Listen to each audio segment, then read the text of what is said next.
Welcome to Narc Abuse No More, where we're here to help educate you about narcissistic abuse because your feelings do matter.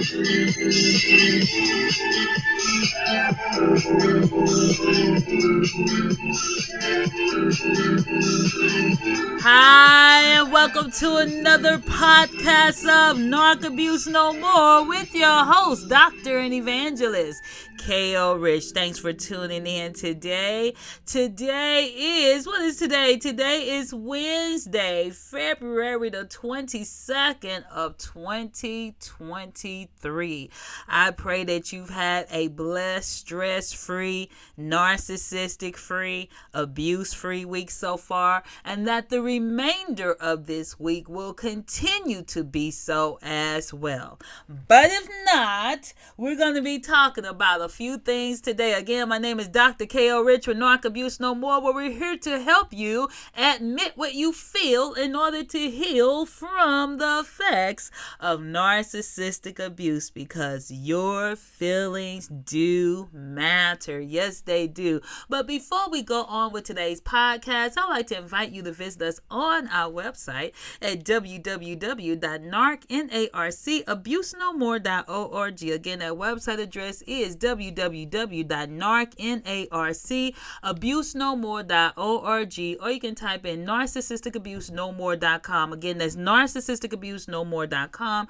And on our website, you'll find valuable information regarding narcissism, relationships, and just to let you know, we are on every Monday, Wednesday, and Friday at 10 a.m. Eastern Standard Time, 9 a.m. Central on SoundCloud, iHeartRadio, Spotify, Spreaker, Google Play, iTunes, Castbox, and Deezer. We're also on Amazon Audible, Rumble, Brighteon, and the Tube. That's right, we're on YouTube. So you have a variety of different platforms to listen to us from, and if all else fail, you can go directly to our website again at www.narcabusenomore.org. Also, if you are in the Georgia area and you are needing counseling, I am doing in-person counseling for those, for women, couples, and families. Women, couples, and families at this time. In-person counseling. No, I'm not doing any telephone counseling. In-person counseling. I don't like telephone counseling. And so I prefer to see the person face to face. So if you're in the Georgia area, then you can go on my website and try to set up a time. We can talk from there, and you can have the counseling that you need. All right, what are we talking about today? We are talking about antisocial personality disorder. Antisocial personality disorder. Then we're going to talk a little bit about the psychopath, which will lead us into the part 2 of the sociopath. Now, we often have seen movies where they displayed or they portray, should I say, the psychopath as this Hannibal Lecter, psychotic, and yes, they can fall into that. But we're going to talk about that in just a moment. But what is antisocial personality disorder? Well, this is a disorder that tends to violate other people's rights, other people's privacy, other people's they don't have respect for other people, just period. And the symptoms that they have, it could be, well, it's often listed in the cluster B disorder for the Diagnostic and Statistics Manual, or should I say DSM-5, for those who are familiar with that, cluster B disorders, personality disorders. And so when you're talking about this type of personality, I'm gonna give you some symptoms that, because they tend to not flow well when it comes to society as a whole, and so therefore they go against the societal norms. So they're not able to conform, or they don't, should I say, they're not able to, but they don't conform to social norms. They don't have any regard to the law. They would rather get caught. They would rather do whatever it is that they can to break the society norm. So, for example, we know that you're not to go and and you relieve yourself, should I say relieve yourself in public. But somebody with this disorder, they would do it just because they know that it's not acceptable to society. They will lie, they will use aliases, they will use do things for their own gain, their own selfish gain, their own profit. They tend to not have any regards for what others feel or think. They also have a sense of impulsivity, okay? This is not to be confused with borderline personality disorder, but they do have a sense of impulsivity. They don't want to plan things. They don't want to execute things in the proper manner. They are also irresponsible when it comes to being on the job, okay? So when you know you're supposed to be there at 8 o'clock and you come in at 9:55, 59, they have an irresponsibility with regards to employment. They're not reliable when it comes to finances. They also do not take in regard to other people's feelings for their safety of their self or others. They are very reckless, so they will do things knowing that it can cause someone harm. For example, driving 85 in a 35-mile zone. They will do things like that just because they can. They will tend to be aggressive. They often display things of irritability. They start frequent fights. You might see them a lot of times behind bars because they're always doing something that goes against the law or goes against society or trying to do harm to other people. They have an indifference when it comes to the feelings of others. They don't want to empathize with other people. They are the type that only basically care about themselves, which is kind of like narcissistic personality in that sense.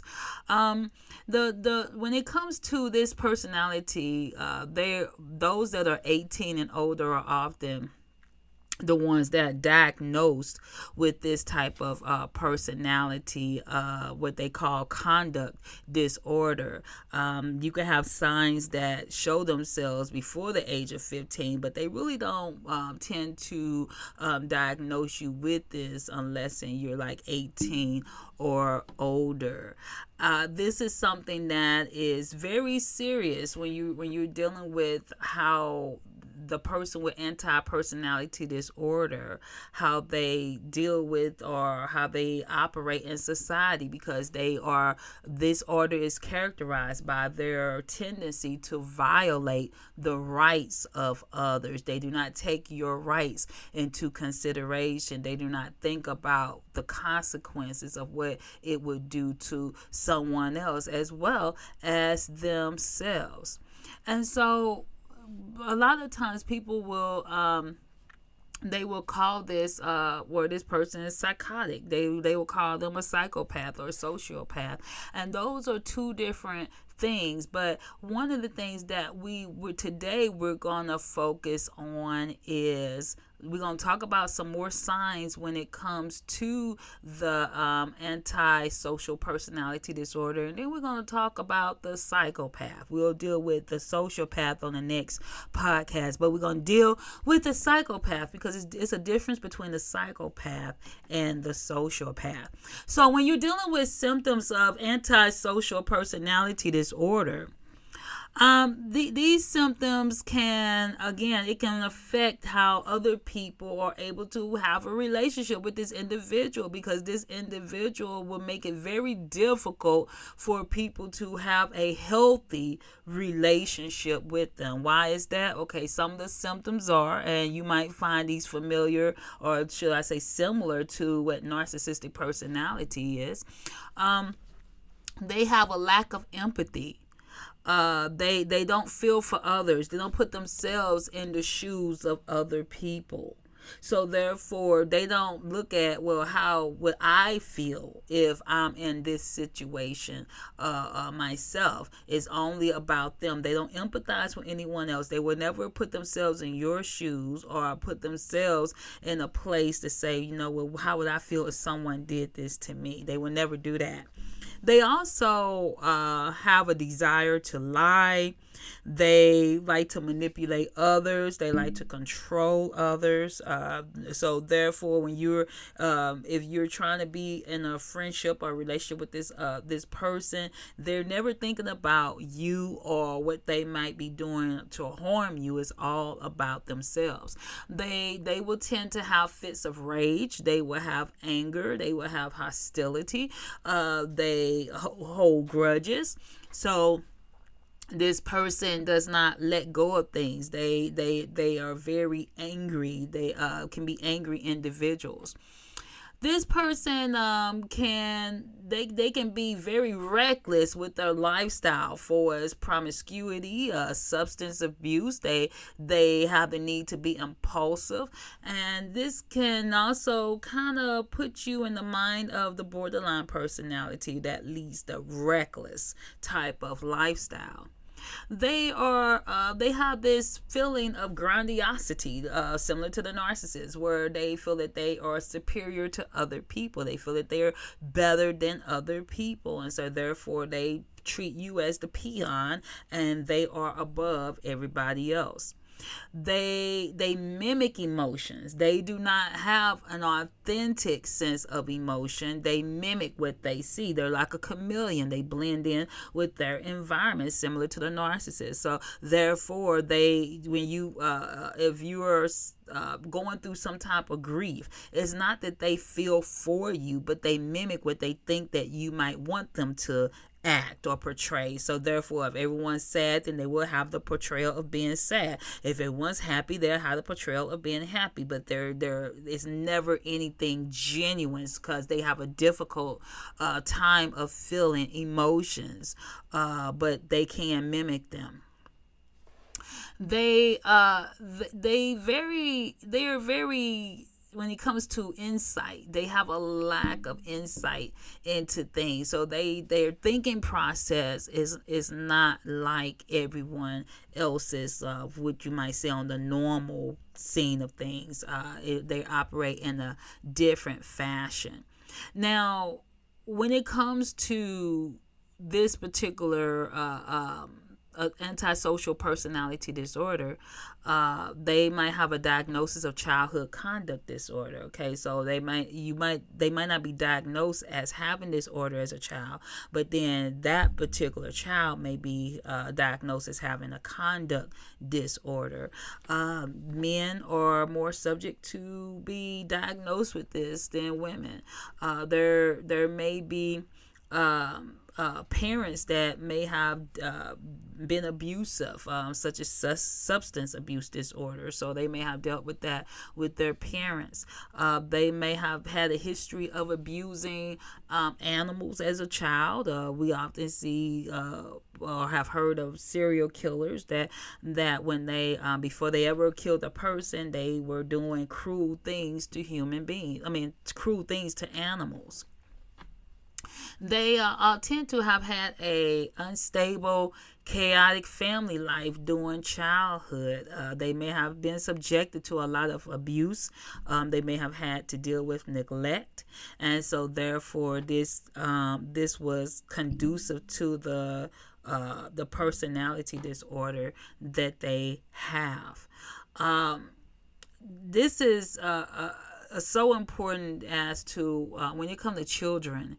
And I tend to tell you all on this podcast and those that I counsel that it's so important to protect the children from abuse, because abuse can harm people in various ways. And where you think your children may not be harmed by, you might say, well, they're not being abused themselves, it's only me. But what they're seeing is just as damaging. It's emotionally damaging as it would be if they were being physically abused. So the emotional abuse is also harmful, just like the physical abuse would. And this is what tends to often lead into these type of personality disorders. Now, we're going to take a quick break, and when we come back, I'm going to go into some signs that you may be dealing with a psychopath.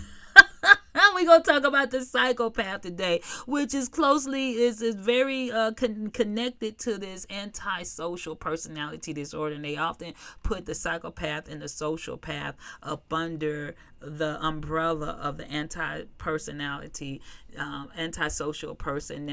disorder. And so we're gonna talk about that in just a moment. And as always, I love to give you a website where you can get this valuable information, and you can get this at www.choosingtherapy.com. Again, it's www.choosingtherapy.com. We're gonna take a quick break, and we'll be back in just a moment.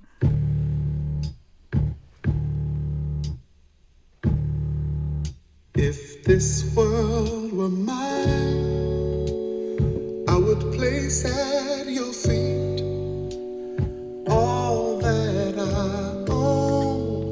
You've been so good to me. If this world were mine,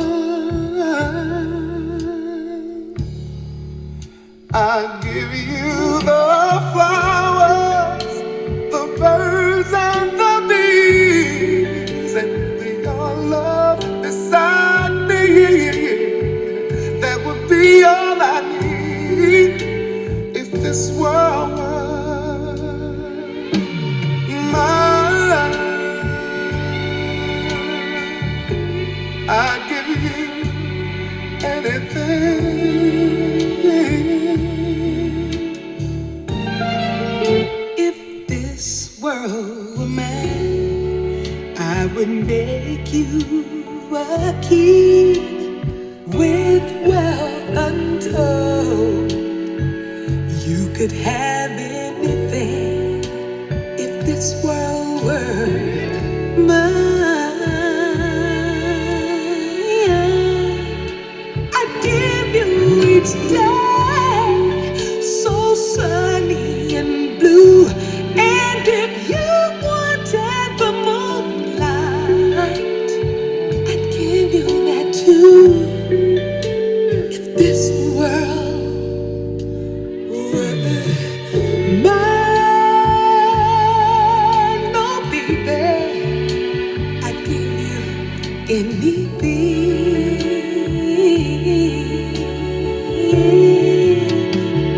Oh baby, you're my inspiration, and there's no hesitation. When you want me, honey, just call me. No, baby, you are my consolation, and I feel so much sensation when I'm in your arms. When you squeeze me, yeah, the way that you do.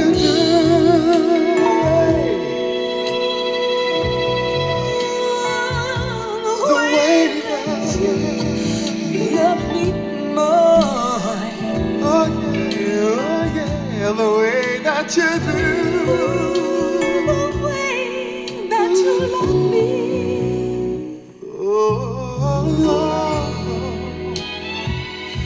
every sky would be blue as long as you're loving me.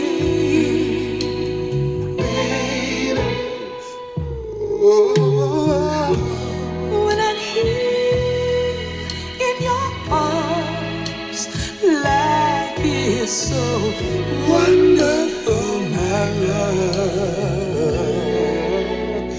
Oh, give me pretty loving, baby. Give me pretty loving, honey. Keep on loving me, baby. Whoa, you know I need you, honey. You know I need you, baby. Keep on loving me, loving me the way you do, my love.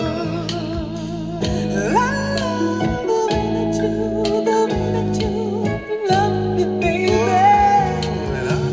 I let you go, let you go, baby.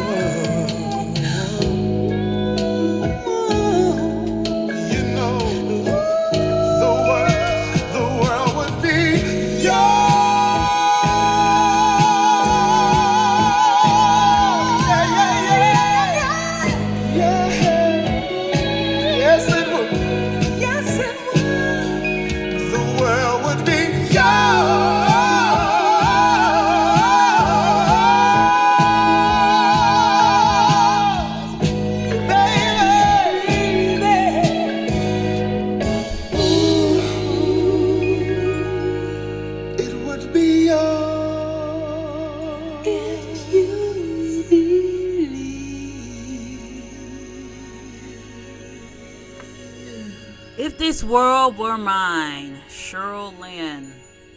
And it sounded like, I'm not sure if she did. Oh yeah, she did do that with Luther Vandross. I thought it was his voice up in there. All right, so we're talking about the antisocial personality disorder, and we're about to get into the aspects of the psychopath. The psychopath. Many people probably think of, when you're thinking of a psychopath, you're thinking of this serial killer. But the thing is, not every one of them do killing. Not everyone killed. Not every sociopath kills. But we want you to know the signs of a psychopath so you'll know not to get involved with them. Pray for them, but don't get into a romantic relationship with one. Number one, they're superficial, charming, and very charismatic. These are not the type of people where they have an axe in their hand and they come chasing you as in the movies or whatever. They're very flattering. They have a false sense of sympathy and kindness. They use these skills not because they really feel for you, but they use it as a way to get who or what they want. They do not have true empathy, and they are very good at faking it until they make it. So these people are very superficial, and this is why I tell anyone you definitely need spiritual discernment when you are contemplating getting into a relationship with someone, because people can fake it till they make it. All right, what I mean by that, you're not seeing the genuine person. You're not seeing them. It's like I'm going to use Mardi Gras for example. A lot of times I don't go to those kind of events, but you'll see the masquerade balls or something of that nature. So until you pull the mask off, you really don't see the true person. Number two, they are cruel and they have a mean streak. Okay, so once that charm wears off, then you get to see what's underneath the layers of that onion, and they can be very cruel. They can be very mean. This could be them lashing out at you. This could be them trying to embarrass you. This could be gossiping about you, running a smear campaign. So their cruelty, they love being cruel. If you think about, for those who remember Little House on the Prairie, and you saw Nellie, Nellie got a kick in being cruel to people. Okay, I don't even know if she ever really had a nice side on there until she wound up getting married later on. Okay, he kind of changed her with that. But they have an unnecessarily cruel streak. Number three, they lie and they exaggerate things. They are very dishonest, or they are very prone to lying, and they will use it to get what they want. They will embellish the truth to get what they want. They want to have their ego inflated. They want to get others to think or feel whatever it is that they want them to think or feel. So they are always in they don't have any kind of conscience when it comes to lying.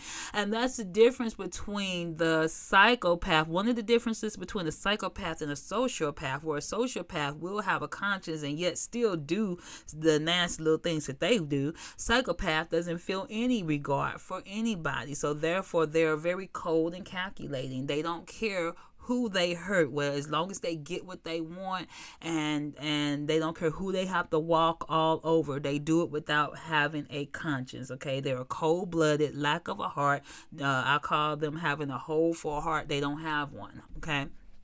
Number four, they lack accountability and play the blame game. And this is kind of similar to what the narcissist does. Now, all narcissists are not psychopaths, all right? But you can count that a psychopath does have narcissistic tendencies, all right? So they will commit some of the most violent acts, heinous crimes, and they could care less about your emotions. In other words, they'll blame other people. They'll and make excuses to justify why they did what they did. And let me just say this is why I have a hard time when it comes to people, even in society. Well, because of this is why I turned out this way. Now, this is not to say that to an extent maybe some of that is true, but then you also have choices. And for those who are in abusive relationships, just because someone had a challenging childhood does not give them the right to abuse you. So do not allow their excuses to cause you to stay in an unhealthy relationship just because they may have been abused by someone in their family, or they went through some challenges, or whatever the case may be. The thing is, we all have choices. The blame game doesn't work. When you become of age to know what's right from wrong, the blame game doesn't work. Ask Adam and Eve, how did that work for them? God did not allow them to blame or use the blame game in order to get out of what they did. They had to have accountability for their own actions, and we're suffering that today. Number 5, they have a need for power, dominance, and control. Okay, they seek out positions of power, like the narcissist. All right, they like to be an authority. They like to dominate others. They like to feel as if they are powerful. So you will have your CEO could be a psychopath. Who knows? Okay, so sometimes this will overlap into the narcissism. They have a hunger, they have a need to get that power and control over you. They're not satisfied unless they do it. Again, how is it that people are able to, for example, those who are rapists, men who rape, or whatever the case may be, it's not about the sexual act itself. It's about having that power and that control over that individual. Number 6, they enjoy suffering and pain. They are very sadistic, okay? They get pleasure out of someone's suffering. Some of them even become sexually aroused by someone else's pain, by someone else's suffering. And this is why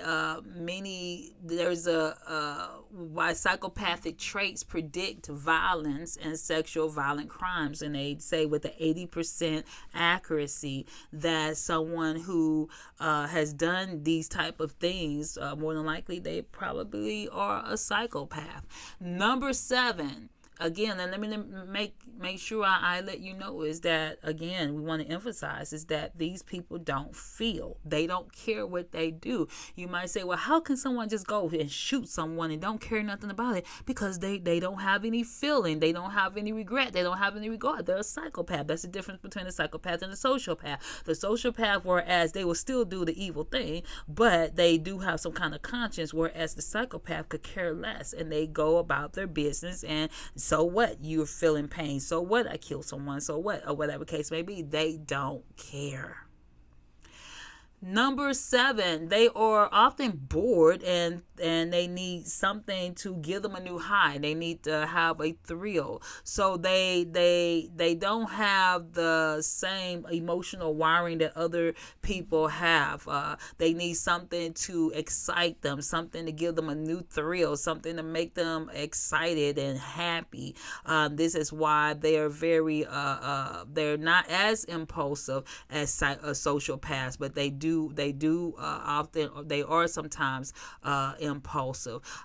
They are delusional. Okay, they seek out thrills, and therefore you will see them sometimes engage in promiscuity or some kind of crime or some type of act of violence or substance abuse, because they're needing a new high. As we often talk about with narcissists, needing that narcissistic supply. It's the same thing when you're dealing with a psychopath. Number 8, they have they have a total disregard for the law. They don't want to act by the rules. They don't want to follow the rules. They feel as if rules don't apply to them. So therefore, they will say things, whether it's profanity or say things that they know is offensive in certain social norms. They will commit certain offenses that's not acceptable in most social norms. They are the ones that often commit a lot of violent crimes because they have psychopathic traits. Number 9, they do not feel they could care less about the consequences. You often have lawmakers say, "Oh, we're gonna add this law, add that law." When you're dealing with a psychopath, they can care less about the laws that you put on the books. They don't care anything about laws. Rules are for thee, but not for me. That's in the mind of the narcissist as well as the psychopath. They can care less. They're unaffected. They don't care about the consequences. Even when they're caught, they don't care that they're caught. They don't care about going to prison. They don't care about going to jail. They will do things impulsively, and they don't care about the consequences. Okay, they go to jail. They'll go do their time, and they could care less about it. You ask, well, why is it that people don't care about going to jail or going to prison, and they do these things knowing that they're going to get caught or doing some harm to somebody else? Because they don't care. Their brain mechanism does not pick up, oh, well, this is actually going to affect my life. Oh, this is actually going to hurt someone else. Oh, it doesn't work like that when it comes to the psychopath. Number 10, they are detached, cold, and callous. Again, they don't have any empathy for anyone else. So therefore, their brain structure limits their ability to experience regular human emotions. They may mimic them, but they do not actually feel them. So when others are going through various type of emotions, the psychopath is often detached. And if you see them operating in emotion, it's normally because they're mimicking what they see. We're going to take another quick break, and we'll be back in just a moment.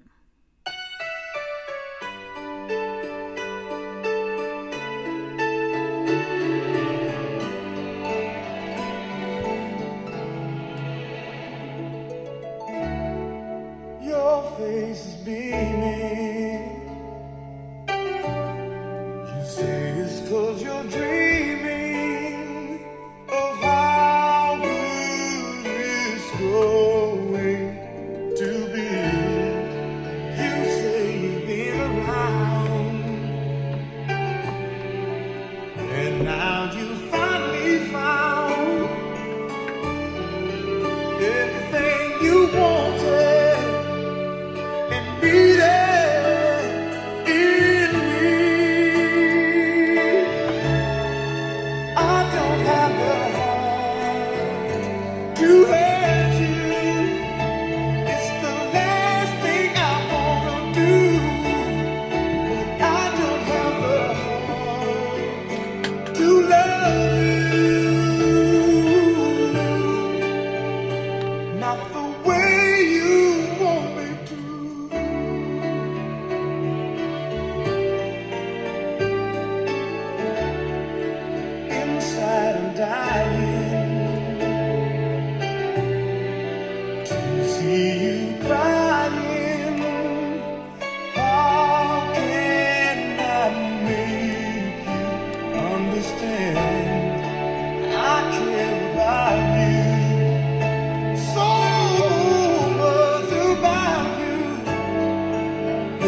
Heart, and that is by James Ingram.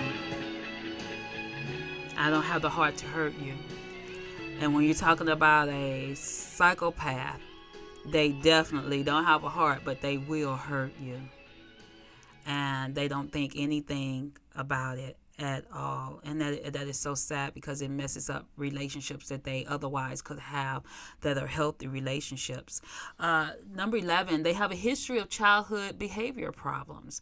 Many times when people have these type of personality disorders, you can go back to their childhood where there may have been some behavior issues during that time. They may have been cruel to animals, as we mentioned with the antisocial personality disorder. They may have had a history of lying and frequent fights and just being cruel to other children. These may have been your bullies that just got a kick out of doing mean things just because. Number 12, they have a history of broken relationships. They, you will find it difficult to maintain a relationship with someone who is like this. In the beginning, the charm might draw that person to them, but then once the person actually get to know them over time, then they will see that it was they were actually fake, and the charm was fake and all that. And so therefore, these are very shallow people. They like to betray people. They hurt people, and they turn what would have been a good relationship into enemies. So therefore, these are not the type of people that you want to even start a relationship up with. They will exploit you for personal gain. They do not do anything just because of the kindness of their heart. They do things is calculative, and so therefore they will do things to get where they want to go. However, they will use whoever they need to use in the process, where it gives them power, fame, wealth, money, whatever the case may be. They will use it to get what they want, and they do not care what casualties or bodies they leave behind in the process. Number 14, again, is calculated, is strategic. They will plan ahead and make decisions based upon what they can do to manipulate others, how they can exploit you, take advantage of the person. They will take your kindness as weakness. So therefore, you cannot trust these people. You cannot you cannot give them your heart, because they will take that generosity and use it for their own benefit and leave you lying in the dust. They don't have a conscience. Number 15, they lack of conscience. They don't have remorse for what they do. They don't have remorse for their actions. They are unfazed by the hurt that they do to others. They don't have any sense of guilt. They are not likely to learn from their mistakes. So therefore, they do not care to learn from mistakes. They care to get what they want, when they want, how they want it, and they can care less about anyone else. Number 16, they have an abnormal way of thinking. They do not think the way that most normal people would. Their brains are wired differently, so therefore it's twisted, it's disturbed. And do they know that they're doing wrong? Of course they do, but at the same time, they don't care about what they do to other people. Number 17, they have a poor attention span, and they lose interest easy. So they're kind of have symptoms of ADD or ADHD. Again, they are bored easily. They always need something new to make them feel as if they are doing something productive, and most of that productivity is not in the positive sense, but looking for new projects or new people that they can walk over to obtain whatever it is that they want. Number 18, they can have the tendency to be violent or aggressive or abusive. Again, not everyone is a Hannibal Lecter.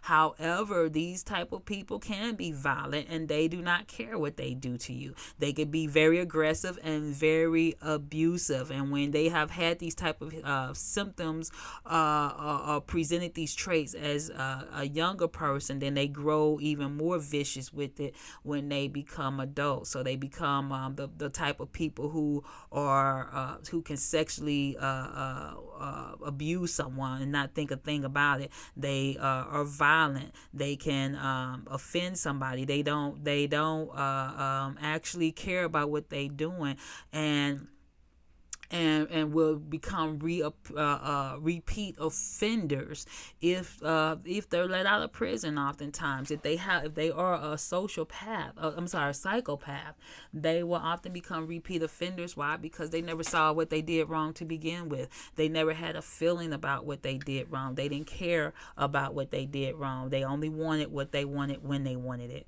Number 19, they are hostile, and they have an oppositional demeanor. So they can pretend to be friendly, they can be charming, but at the same time they're not that way in reality. They're aggressive. They are often misogynist. They can be they can hold sexist views, racist views, or whatever the case may be. They're very unkind, and therefore, again, this is part of them not feeling for what other people go through. And last but not least, they are masters of deception. Masters of deception. You cannot believe what you see when you're dealing with these type of individuals. They will try to fool you. They don't want you to see the real deal, and therefore you have to be careful when you are dealing with these type of individuals. All right, we are up out of here. I pray that today's podcast has been a blessing to you, and when we come back on the next podcast, Lord willing, we will be dealing with the social path, so you can know the difference between a psychopath and a social path, dealing with antisocial personality disorder. This is Dr. K.O. Rich. Until next time.